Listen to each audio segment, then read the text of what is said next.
Hello everyone, welcome to my channel. তো আজকে আমি চলে আসলাম বগুড়ায়।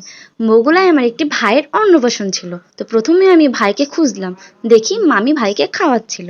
তারপরে ভাইয়ের কাছে গেলাম, ভাই তো খুব খুশি। ভাইয়ের মিষ্টি হাসি দেখে আমি আর একটু বেশি খুশি হয়ে গেলাম। তারপরে ভাইকে বললাম যে ঘুরু ঘুরু যাবি। ঘোড়ার নাম শুনলে কে না ওড়ে, আমি নিজেই উড়ি। ভাই তো আরো বেশি উৎসাহিত। তারপরে ভাইকে খাওয়ানোর পর ভাইকে রেডি করে দিল। রেডি করানোর পর ভাইয়ের সুন্দর গাড়িটা সুন্দরভাবে বেলুন দিয়ে সাজানোর পর ভাইকে বসানো হলো। এত সুন্দর লাগছিল, মনে হচ্ছিল যে কারোর বিয়েতে আমি যাচ্ছি জল ভরতে।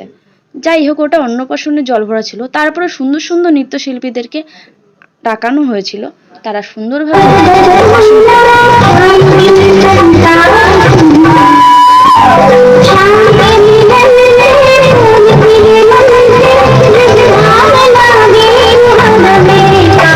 তারপরে এত ভিড় হয়েছিল, আমি তো ভাবতেই পারিনি এত সুন্দর আয়োজন।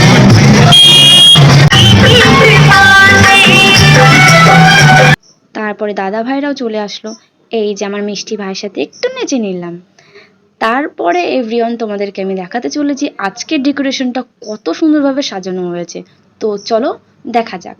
প্রথমেই আমি চলে গেলাম ভেতরে, গিয়ে দেখি মামি ভাইকে কোলে নিয়ে যাচ্ছে। মামিকে ডাক দিলাম, মামি সাড়া দিল। ভাইয়ের কি হলো কি জানি, কথা বললো না। তারপরে খাওয়ার জায়গাটা খুব সুন্দরভাবে সাজানো হয়েছে।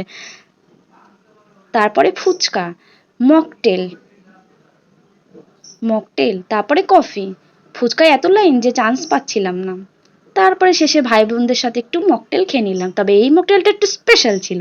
দাদা তো খেয়েই মন ভরছিল না, খেয়েই যাচ্ছে। মা আর মামি কেন আসছিল আমি জানি না। তারপরে আমরা একটু খেতে বসে পড়লাম।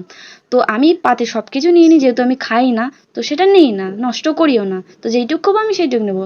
শেষমেশ আমার ফেভারিট আইসক্রিমটা নিয়ে নিলাম। তারপরে খাওয়ার পর শেষে খুবই ভালো ছিল আয়োজন। তারপরে বাড়ি চলে গেলাম। তো আমার ভিডিওটি কেমন লাগলো, ভালো লাগলে লাইক কমেন্ট সাবস্ক্রাইব করে দিও।